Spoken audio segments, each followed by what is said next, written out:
We're already in Town and City, and we might expect a little bit of pressure management from Chag, but Tilde is all over the place so far. Pressure management, bro. You can get some Tilde, some anger management classes, man. This guy's playing so aggy, and I'm here for it, though, honestly. I love how many playstyles, like different playstyles you can have with Falco. You can be a little bit more passive, a little bit more aggressive, but it's a character that can be played in a wide variety of styles, and Tilde is one of the most, on the most aggressive spectrum of the character. Yeah, and I love the way he just abuses that. I love the way he uses illusion. He simultaneously, like, it feels like he knows exactly when to use illusion. I hardly ever see this guy. Okay, never mind. He did it there. But just like, you know, miss an illusion, but yeah, he's just so clean with it. 81% though, you know, Chag is fighting back here, which is a thing we've seen him do quite a bit, you know. He'll always accrue like such a massive deficit, but always be able to bring it back, and we're seeing that right now here on the first stop. Yeah, Tilde has to be aware because Min Min's options are not weak. And she can also CQC. Sometimes she has the nair, she has the up smash, the down smash, of course. Very good tools to get off my face. And so far, both of them are having the other triple digits, so the first stock will be gone very soon.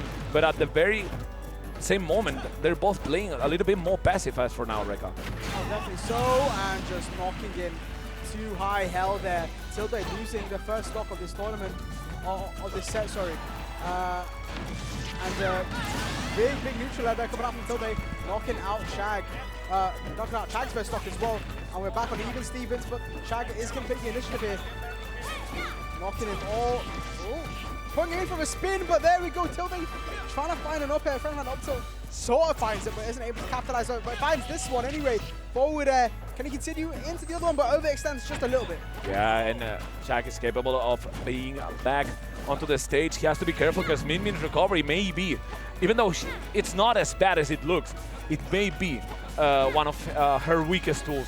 Her recovery is probably her weakest aspect of the game, because on neutral in advantage, of course, they're amazing at it. And yeah, but Chag has been doing a great job at returning to the stage. Meanwhile, Tilde is, the back throw is very spooky. So why does Min Min need a back kill when she got all them tools anyway? Look at that. She's got the whole tool set. She's got the whole iFixit tool set and everything, man. My God, but still Chag taking out Tilde's second stock here. Yeah, but the up smash is Tilde gonna be soon to follow. Yeah, following up with an up smash. Where's the stock? Here's the stock, and that's gone. Of course, we're heading into a last stock situation in the first game of this losers quarterfinals.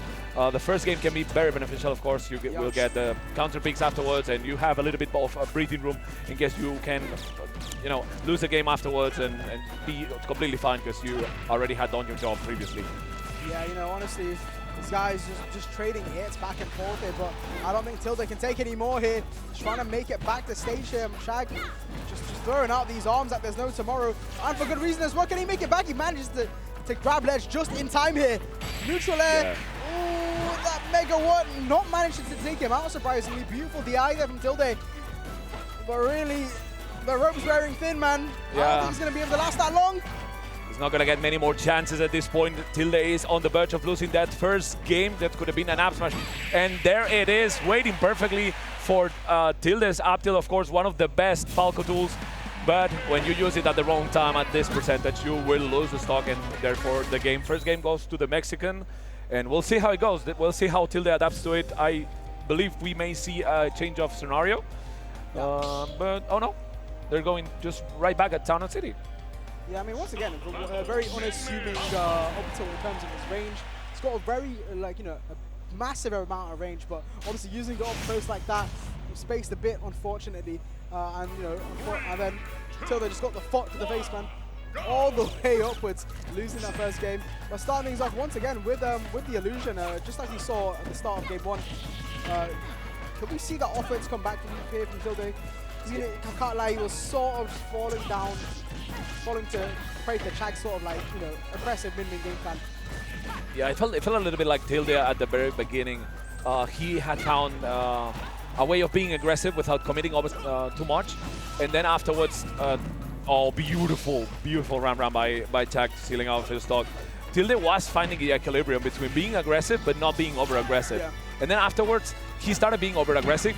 Chag started punishing it, and I feel like Tilde got a little bit fearful of Chag's options. Yeah. Tried to play a little bit more passive, but that didn't work either. So it's Tilde's moment to change the backer, not hitting.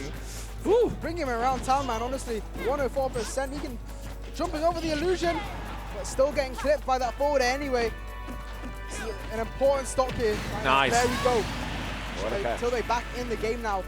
But people don't talk enough about how, like, you know, Min Min just being invincible, obviously, as everyone is, right? Yeah. It's not, I feel like it helps Min Min so much because it just allows you to position so much easier, and you know, it means that you're going back to neutral, which I feel like Min Min wins so often if you're not very careful. Yeah. Oh, the air dodging into the air smash. It feels like Min Min doesn't have to commit as much, but that's beautiful. Basically, yeah. Let's see if Tilde is capable of getting something from that situation.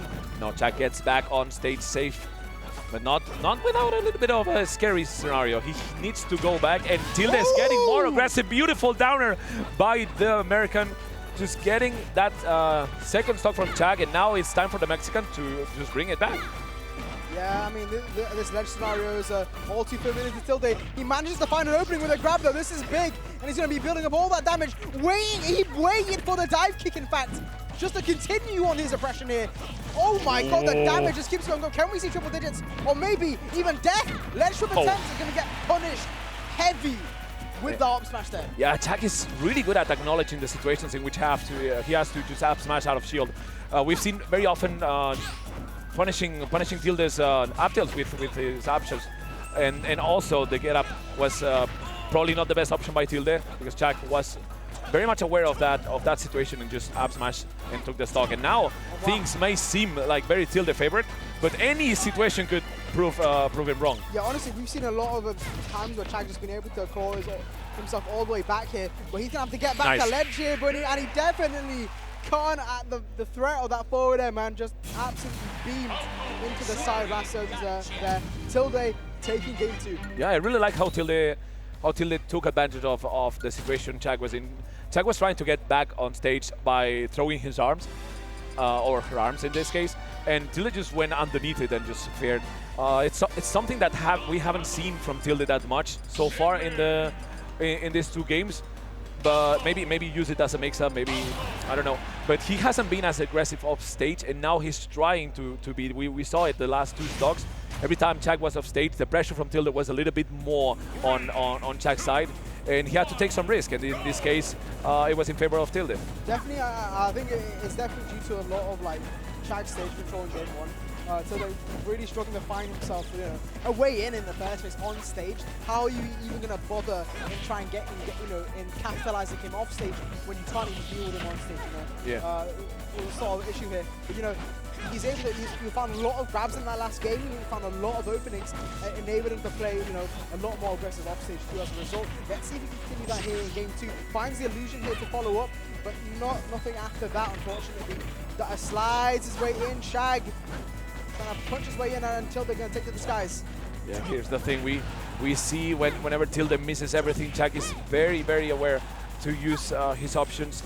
We've seen a triple nair or triple upper to put a little bit more percentage, and now Tilde seems to be losing this, but any conversion from Falco now could put Chag into big trouble. It's definitely so. Downer, double downer, but they both clash at the very end there. This stock, I mean, oh my god, it can go anyway, and it's gonna go into Tilde's favor. 1-2-4 though, Tilde's gotta make a run for it before Chag can get his hands on him. And it's the first time we've seen Chag miss that option smash after Tilde's up tilt. Let's see if it's a change of tendency, and Tilde has found the momentum. Oh, this is very bad for Chag. Let's see if he's capable of getting back.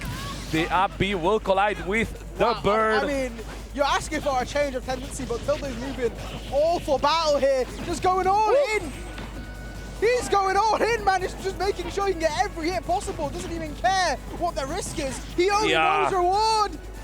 This is what you like to see about players, not being super aggressive. A little bit of high risk, high reward options, but so far so good for Tilde, as he's 1.5 stocks ahead, and Chag needs magic basically to get the stock or a good edge guard. That could also happen.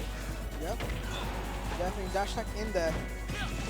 I know, beautiful neutral air, and clips him with laser as well. Once again, ledge from intent, and not going to get punished this time with an up smash like he did before. Love the jump back here. He's trying to get Chag to do something unsafe here. And look at that, complete reverse situation, right? Where now it's all looking Tilde. Yeah, the first game was a little bit unfortunate as well for Tilde, as Chag managed to seal it with quite an ease. And then after that, we saw like a change of momentum. Tilde was starting to be more aggressive. Tilde was starting to get as well more comfortable around Chag's options to in this advantage. And now we see a Tilde that is all over the place. Chag is not able to keep distance with the arms, which is something that they may want to do. And then afterwards, he finds himself more often than not in a situation he doesn't want to be in. Yeah, it's definitely all over the place. The way he's sort of moving, you know, just making sure that, you know, Chag has no room to breathe. Like I said, a complete reverse situation. The way Chag was, you know, sort of beating him in that first game, where it really felt like, you know, Tilde couldn't even approach. But now it's just the complete opposite, and Tilde is continuing on this offense here, where we're seeing Chag at the ledge here again, goes for the roll and manages to get back center stage here. Control is definitely right now Chag favors them. Yeah, let's see, but Tilde's managed to get back on stage, which is sometimes the most difficult thing to do against Min Min. Chag is keeping his distance very well now, and a little bit of percentage lead for the Mexican, who's not letting Tilde get as comfortable as before, but Tilde manages to get falling fair into a grab, and that has put the stock to an end, down till 2 backer to seal it. A little bit of rage helping here, but of course that's you need hands to do that. Yeah, definitely. Look at that, finds it down here, and look at this massive string we're getting here. And even despite dropping it there, manages to find the follow-up with that grab regardless, using that neutral air to sort to break the sequence there completely. So Chag pushing him away, wants to get back to some sort of distance, but Tilde just won't let up whatsoever. He's not being able to get back on stage. We saw Tilde try to go for a fair off stage. That would have sealed the stock delusion. Again, not hitting Chag, but Chag doesn't have any room to deal with, to play with, and Tilde is all over the place. The fair will seal it, and we may see Chag's last stock in the tournament, the Mexican on the verge of being eliminated, as Tilde is still with his healthy 3 stocks. Definitely there. On the platform, missed the tech there. It's going to cause a very unfortunate situation. Gap attack isn't going to hit anyone as well, until they're just going to take advantage of it. He's off stage though now, getting clipped by Dragon Arm. But, you know, 2 stocks to 1. Tilde's got a lot of room to work with here. Yeah, Tilde have played this safe. I don't think that would benefit him, because the moments we've seen him play safe were game 1, which he lost, and it didn't go very well for him. And then when he started going a little bit more aggressive, the backer will put Chag off stage. Let's see if he's capable of getting back the arm, but barely reaching the ledge and being able to make it back, but only 29% on Tilde. This is looking very, very bad, very grim for Chag, almost at the triple digits, while Tilde is just playing around his options. Definitely so, definitely so. And, oh! We're not going to hit anyone there, Chag. Just like I said, he's flailing his arms around, man. It really feels like he's not considering his space at all at this point, right? He just seems to be throwing out arms whenever he can. Look how close he is constantly to Tilde. That's it. There we go, up there again. He's going to try and retreat back here. Light, it wasn't it. Chag gets back with the nair. Let's see if Chag is capable of doing something, because at this point he needs the stock now, and then a miracle to happen, basically. Now or never, honestly, yeah. Let's see if Chag is capable of sealing Tilde's first stock. It looks like it's gonna be the American. Tilde getting that last stock with a fair, playing very safe in the end, just knowing that his difference in stocks and percentage was very, very, very high. The way he just stood there and just waited for Chag to jump there, slap him with a forward there, khalas, man, it's over right there and then. I mean, very, very good stuff indeed coming out from Tilde. Just not much else to say. It really did feel like that Chag started crumbling a little bit there near the end. Near the end, I'd say probably near the end of game 2 as well, where he started just throwing out his arms. He wasn't considering how far away Tilde was, right? He just lands, Tilde lands right next to him. You're throwing out arm right in front of him. Like, Tilde doesn't need to respect that at all. Yeah. And that's what it constantly was. It was a cycle of disrespect going into game 3. But still, nonetheless, an amazing